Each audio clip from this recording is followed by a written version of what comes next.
Welcome to BreezeLine, where the sky's the limit thanks to better internet. With lightning-fast speeds up to 1 gig, you can game like a boss, stream like a pro, and watch like there's no tomorrow.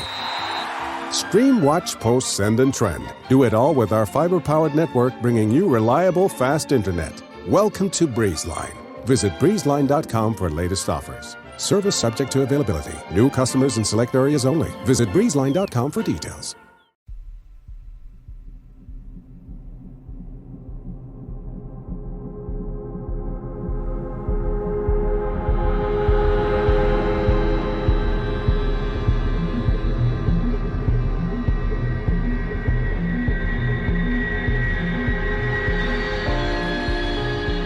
Hello and welcome to mini episode 178 of Real Life Ghost Stories. Now you're probably listening to this and thinking, hang on a second, it should not be a mini episode this week. But unfortunately, I made a grave error in judgment in terms of time, and this was very inconveniently timed with a mix-up in dates, and it just meant that I realised suddenly that I didn't have the time to research, write and record a main episode this week. I genuinely could kick myself. I've been thinking for ages that I need to have like a bank of main episodes just in case.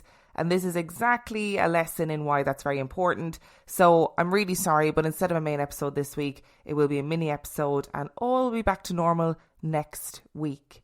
And I have 6 spooky stories for you today. And the last story comes from the 4th of April 2022. And story number 1 comes from Tasha. The women on my mum's side of the family, including myself, all either smell, see or hear things. There are so many stories I could tell you, but I've chosen this one as I feel it does somewhat involve me. There is 2 years between both me and my older brother.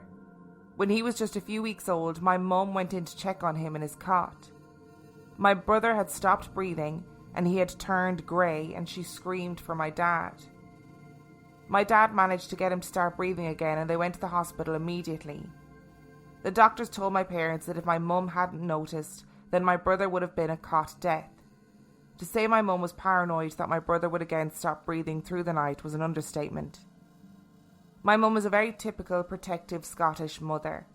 After much arguments with the doctors, they couldn't guarantee it wouldn't happen again, so they gave my mum a breathing monitor that would give off an alarm if my brother was to stop breathing again during the night. He was hooked up with wires stuck to his little body at home during the night time. My mum said that during this time, my brother was on the monitor in his cot. She would see 3 ladies standing around his cot. At the head of the cot was my nana, my mum's mother. But she did not recognise the other 2 ladies, but was confident they were watching over my brother during the night. Eventually, the monitor got taken away from my mother, as another newborn and mother had experienced the same as my mum, and they needed it. My mum was very anxious, but he did not stop breathing again, which is good. This is the spooky as fuck part. A few weeks after the breathing monitor was taken away, my mum had a dream.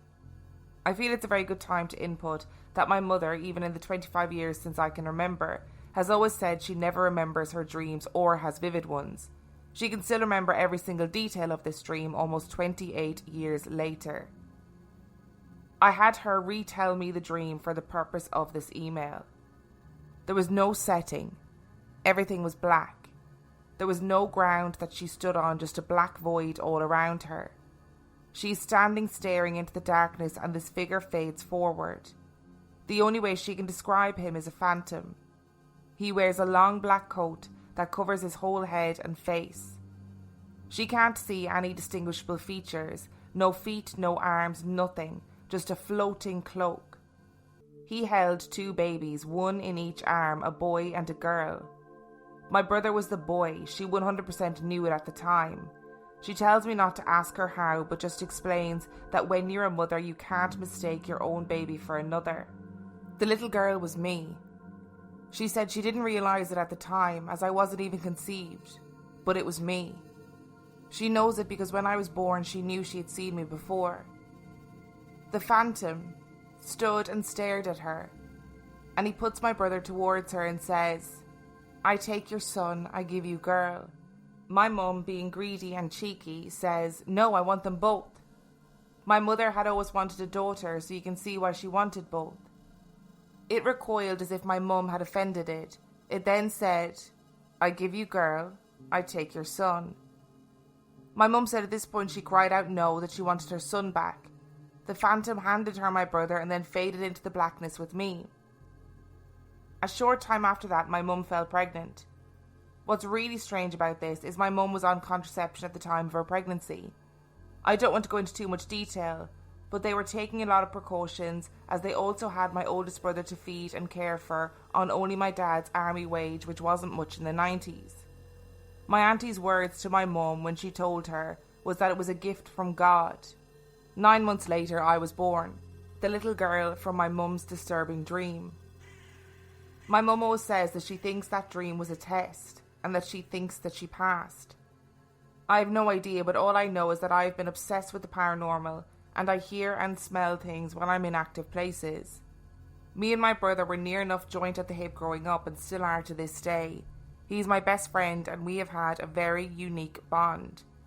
I always say to him it's because we knew each other before this life, but he is such a skeptic he just tells me to shut up in the typical big brother way.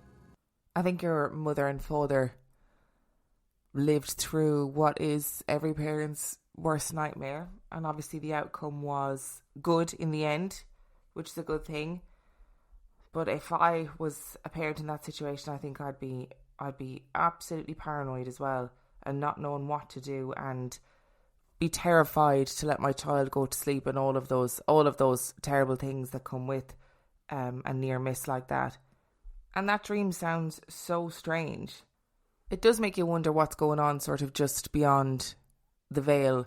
But whatever it was, whatever that phantom was, things worked out.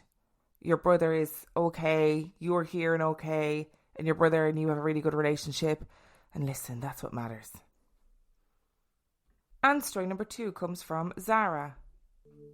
My mother and I decided to visit Brighton, and we had booked this vibrant apartment. It looked really aesthetically pleasing and cosy. It had 2 bedrooms. When we arrived, it took us a while to find the key. The owner said it was in a cave under the stairs. It was dark and wet, and suddenly it appeared.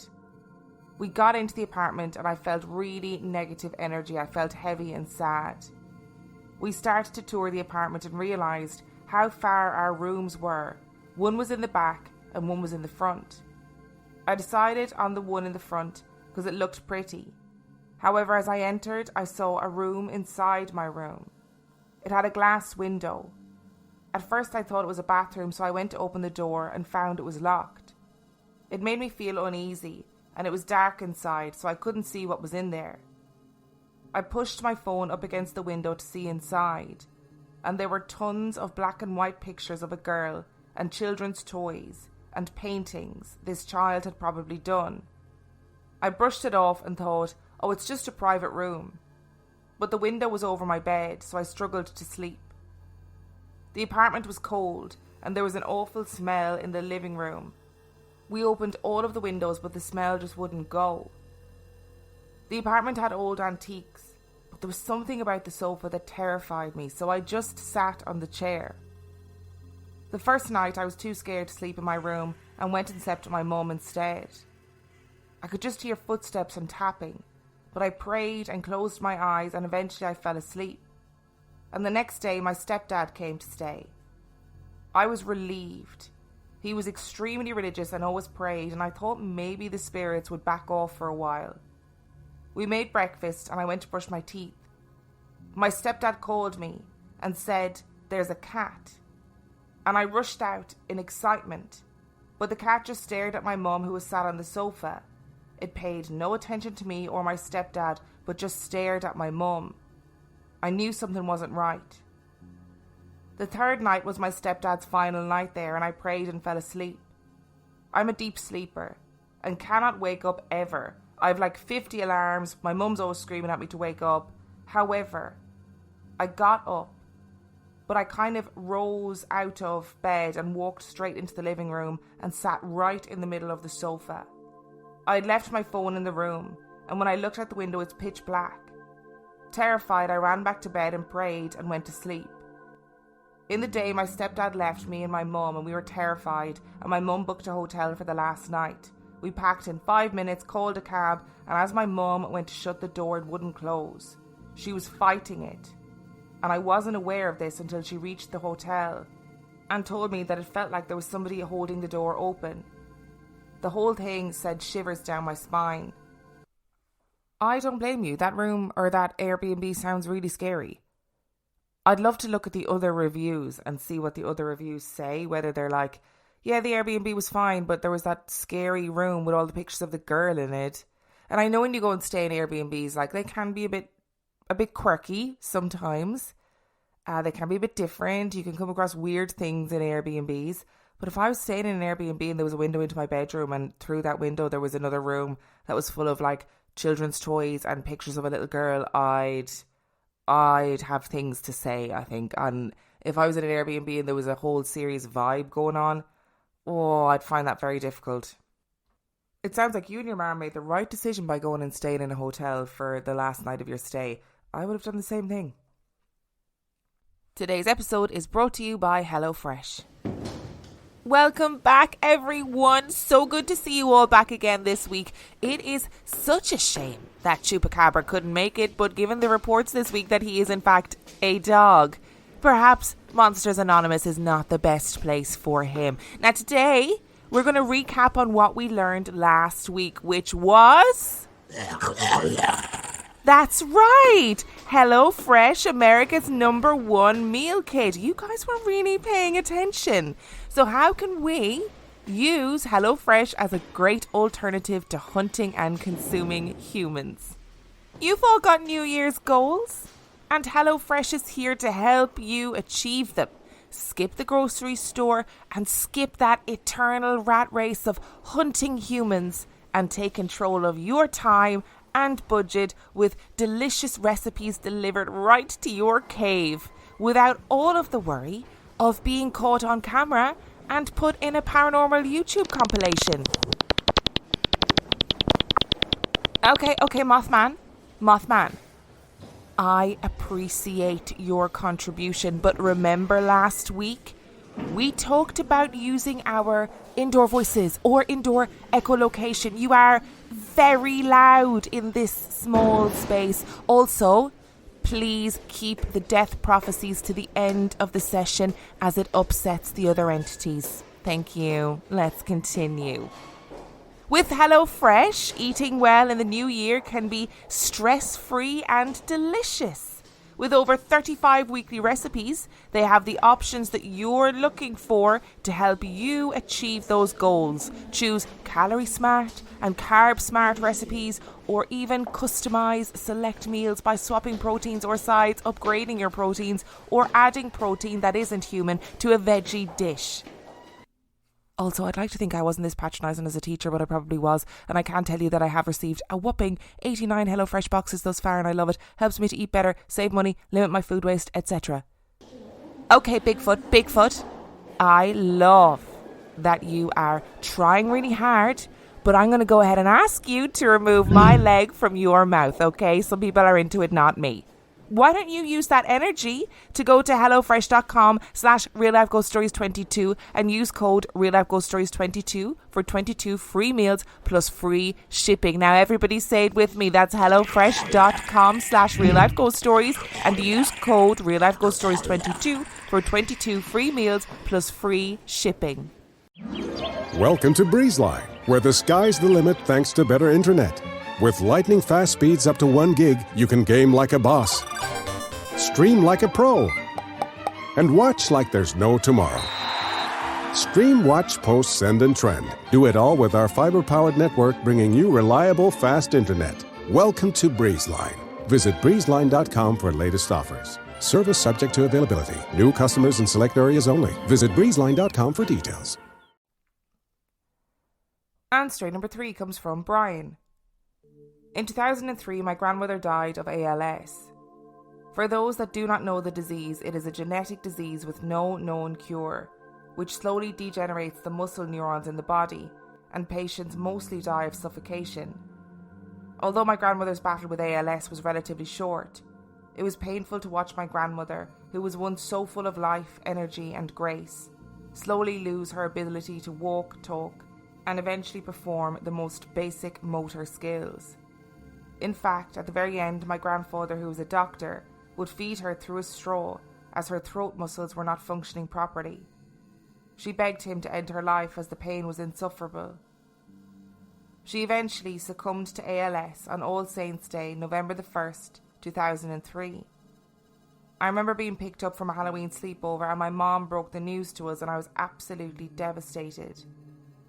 Since my family is Jewish, the burial had to be relatively quick, so we all headed down to Richmond, Virginia, where my grandparents had their home. Their house was a beautiful colonial house with lots of acreage and a dizzying amount of bedrooms. There was a blue room, a green room, a red room and a brown room filled with colour matching, ornate furniture and colour coordinated carpet. My sister and I always slept in the red room. Only a couple of days after her death, while sleeping in the red room, I suddenly woke up, and against a black dresser in the front of the room, I saw the ghost of my deceased grandmother. She was in a red sweatshirt, jeans and white shoes, similar to her usual dress. I was obviously petrified, and she slowly turned her gaze back and forth from me to my sister, with her hands crossed, almost as if she was watching over us as we slept. I immediately threw a Beanie Baby at my sister's bed, and I told my sister to wake up and look at the dresser. And she gasped, because she saw the exact same image, and later recounted the same type of clothes I noticed that she was wearing too. The time was 3:32 a.m. We both closed our eyes and went back to bed, but to this day we've been told by psychics and family members that this was her way of saying goodbye before passing, especially since she didn't have the chance to physically, which I know was extremely hard for her. It brings me much comfort. Sharing my story has given me some catharsis, and to this day she is the only immediate family member with whom I've experienced death. To watch somebody die is incredibly difficult, and I say that as somebody who has experienced a lot of death, but to watch somebody die who is slowly losing their abilities and losing their function, and as happens with diseases like ALS, it must be really, really horrendous, both for the people who are watching this happen, but also the person who's experiencing it, knowing that you're going to die and knowing that closer to the end, you're not going to be able to say those goodbyes that you want to say. So I like to think when we hear these stories that something happens in the process of the afterlife. I don't know what the afterlife looks like. None of us do, right? And people have many different beliefs about it, and that's fine. But I'd like to think that something happens where people do get the chance to come back and say goodbye, or have those last meaningful moments with the people that they love the most. And look, we all should be taking some comfort from that, I think. Also, a big shout out to the Beanie Baby throwing. Never really had Beanie Babies, but I know they were a big thing. They were a big thing, Beanie Babies. Everybody collected them thinking they were going to be worth loads of money, and I don't actually think they are. And story number 4 comes from Anne-Marie. Throughout my life, I've experienced a number of paranormal things. I guess you could say it began in the house I grew up in. It was a very hostile environment in which I grew up. And so, Emma, as you say, I don't know if all of the negative energy manifested or just made what was already there worse. To start things off, I absolutely hated going upstairs alone as a child, and I mean hated it. There was always a creepy, scary vibe, almost the way most people would feel, I think, about going into an old attic or a basement. As if you need to turn on every light and then make a dash for the stairs to get out of there as fast as you can. Especially in the room that ended up being mine. I would always sleep with a light and the TV on. However, sometimes, I'm assuming my parents would come in the middle of the night and turn everything off, because hey, we don't own stock in the electric company. It didn't stop my room from feeling 100 times scarier when everything was in the dark. One time I was lucid dreaming. And lucid dreaming is kind of scary to me, as in, that's a lot of power to have, and I'm always scared I won't end up being able to control whatever or whoever comes into my dream.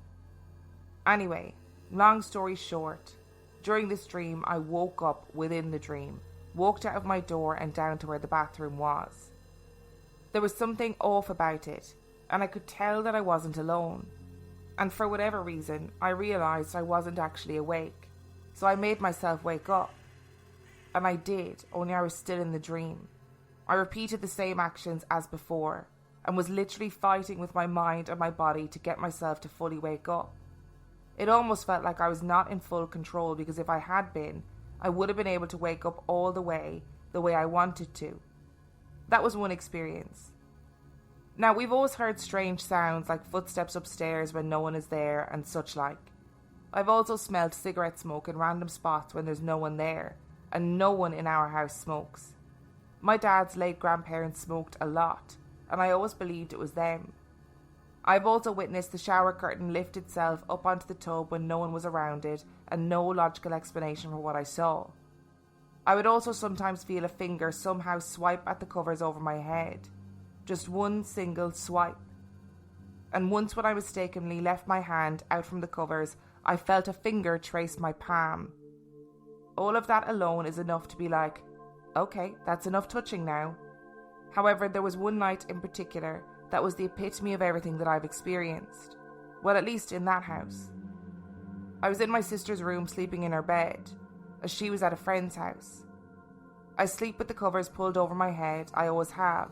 Only my mouth and my nose are exposed, because, breathing and such. And if the covers are over your head, nothing too bad will happen. This was about to be proven wrong. I was lying on my stomach, turned somewhat to the right. All of a sudden, I felt a hand simultaneously at my head and feet, almost like someone was tucking me in. And they whispered, "Hey!" loudly. I fucking froze. I was freaking out and trying to figure out what to do. I eventually mustered up the courage after at least 15 minutes to get the hell out of there. I called my friend just so I wasn't alone. I have tried in the past to assertively tell whatever it was in the house they are not welcome. However, since I was not the mother of the home, and I have heard and believe that the mother is the most powerful when it comes to protecting her home, I don't think my trying to protect the home worked. We have had a sensitive come to the house, and he told us it was a spirit attached to an item that my dad had acquired from eBay. My dad was big into eBay and had tons of stuff from all over. The sensitive also told us that the spirit is not malevolent. However, the amount of bad dreams I've had since then where dark stuff happens in that house where I'm literally fighting with whatever it is tells me different. I know that the sensitive came in and said the spirit wasn't malevolent, and I know necessarily the touching isn't malevolent, but it's also not pleasant. It's not benevolent. It's not something that I would be going, if I felt something stroke my hand in the bedroom, or if I felt something tucking me in, or if I felt something swiping the bedclothes, I wouldn't be thinking, oh, that's okay. That they're not a bad spirit. They're just trying to show me love in the middle of the night when it's dark and terrifying. I just no, it wouldn't do it for me. It wouldn't scream benevolence for me. No, it just wouldn't be my vibe. I would be getting the hell out of that bedroom, getting the hell out of Dodge. It just, no. And story number 5 comes from Danielle. These stories are about what my 3-year-old niece has been seeing recently. That is without doubt freaking me and my family out. My mum babysits my 3-year-old niece Lil for my sister while she works. My mum owns 2 ex-racehorses and goes to the stables to look after them, so she takes Lil with her. The first instance was when they were both at the other end of the stables away from the caravan, that is kind of a tack room seating area where they can use the toilet, make coffee, food and watch TV. They heard a loud bang come from the caravan and both looked at each other, and Lil said, "It's a monster." My mum didn't think anything much of it and continued what she was doing. Bear in mind there wasn't anyone else at the stables at this time. Half an hour later, another bang, and Lil said, "It's the monster," again. My mum started getting a bit creeped out, but again, didn't think too much into it. Another morning, about a couple of weeks later, this happened. Before my mum started to muck out, she put my niece in the caravan that is right next to the stables in eye view. This caravan has a TV in it with sofas so Lil can watch TV, eat food and sit comfortably while my mum was busy. A little while later, my mum heard a scream and saw Lil run out of the caravan without any shoes on in a panic. She came running over to my mum and my mum said, "What's wrong, Lil?" And she took her back into the caravan to see why she screamed. She sat down on the sofa with Lil and said, "What's wrong?" Lil pointed to the ceiling and said, the man. My mum got so freaked out that she had to ask my sister if Lil had ever said she had seen a monster or even talked about one. My sister said, no, never, and she certainly doesn't watch anything scary. She's only 3 years old. This last story was a couple of months later. Sitting in my sister's living room, my sister said to my mum, Lil's not been sleeping well, and my mum asked why, and Lil straight away said, because of the ghost? My other niece was there and continued to ask Lil questions like was it a man or a woman, and Lil said a man. Seconds after, Lil looked to an empty seat on the sofa and looked down and whispered, there's a little girl on the sofa. And then she said, she's just got up. She's going up the stairs. My mum, sister and other niece just went quiet in shock, and then Lil said, she wants to play with my toys. I can go on for hours about hauntings within my family, as we all seem to experience a lot. But this one for sure had Nope written all over it. This one absolutely did have Nope written all over it. Isn't it funny that stables, like with horses, stables, seem to come up quite regularly in stories? I wonder what it is about stables. Is it like that maybe some of them are quite old, like as in they've been there for a long period of time? Like working with horses for a lot of people is a real lifestyle choice, you know, in whatever capacity they work in with horses. So it's kind of like it's a real passion, it's all consuming. So whether they are reliving that, you know, as throughout the time after they've died, or whether or not this kid, this little Lil, was just seeing a man or just seeing a monster regularly. Who knows? But also, I don't want to know. Let's hope Lil gets to that age very quickly where she grows out of all of that, because that sounds very scary. And story number 6 comes from Tifa. I live in an old 450-year-old farmhouse in a small village in England near Brighton. I'm still creeped out by what I saw. I'm 14 years old and I'm still seeing these people. Since I moved into this house, I've been feeling like I've been watched a lot. Doors slam in the night. Doors that I make sure are latched up tight so no animals can open them, because I'm so spooked out by it. Floorboards creak, but you can tell the difference between a human and an animal. The cat is too light to make a creak, and so is the dog. The footsteps sound like my dad, but I hear them when he's out of the house or when he's downstairs. They're too light to be my mum's footsteps, so I know they are a man's, probably around the same weight as my dad. But every time I've checked, there's been no one there and everyone's asleep. Toilets flush in the night, or when I'm alone, the taps turn on too. The dogs and the cat act odd when these things happen, like staring at one patch on the wall for ages, or the cat randomly jumping up and sprinting from the room after hearing the footsteps. I was 11 when I first saw them. I was thirsty and went to the bathroom. Something felt off, but I was thirsty, so I brushed it off. As I entered the corridor leading into the bathroom, I saw 3 people. Now, being 11, I followed the basic rules of being a kid, when, if you're scared, you jump into the bed and cover your head with a duvet. So I sprinted back to bed, closed the door tightly, and covered my head. Now, scientists say that the human brain can't make up new faces without basing them on anyone. But I've never seen anyone who looked remotely like these people. It was a family, I think. A woman in a big black dress, like one of those Victorian dresses, and a black hat, holding a white umbrella with a floral pattern. A man stood beside her in a top hat and tails. Then there was a boy. He wore beige 3/4 length shorts and a black t-shirt, and holding a toy train in his left hand by the string.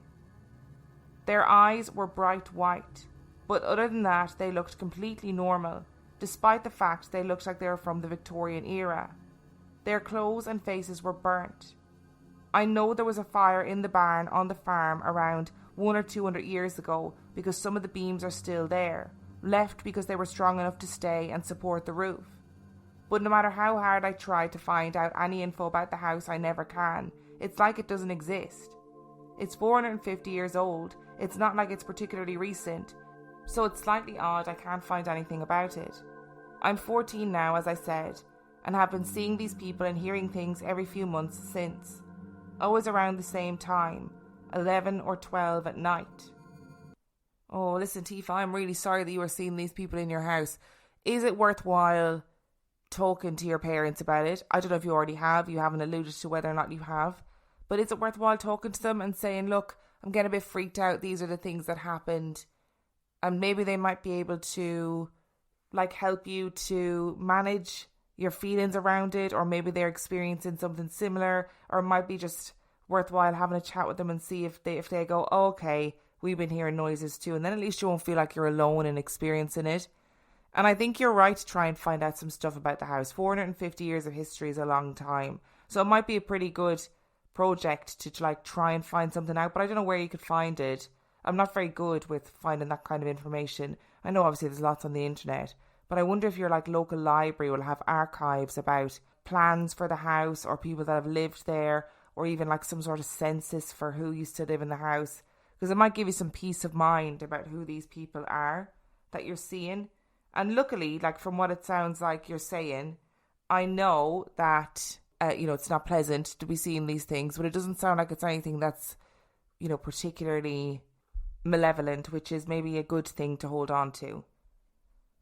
Thank you so much for listening to today's story. Thank you to Tasha, Zara, Brian, Anne-Marie, Danielle and Tifa for sending in your stories. Remember, the last story came from the 4th of April 2022. And again, my enormous apologies for completely messing up my schedule this week. I am very annoyed at myself, but also kind of impressed that it's taken me 4 years to properly mess up like this. But next week, all will be back to normal. I am hoping that there will be no mishaps or mix-ups on my part next week. So thank you so much for listening. If you would like to learn anything about Real Life Ghost Stories podcast, you can do so by checking out reallifeghoststoriespodcast.com.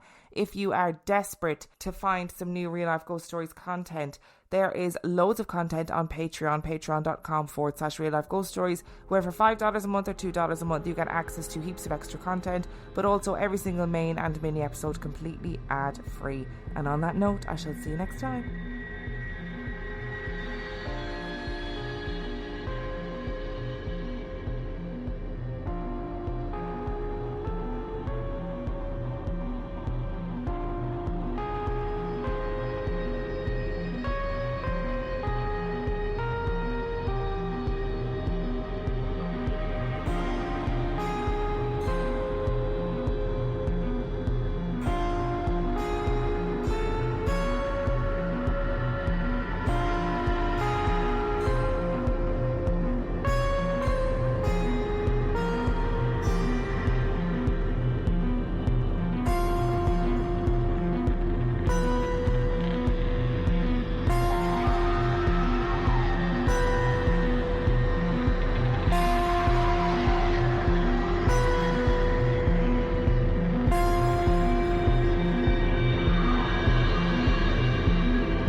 Welcome to BreezeLine, where the sky's the limit thanks to better internet.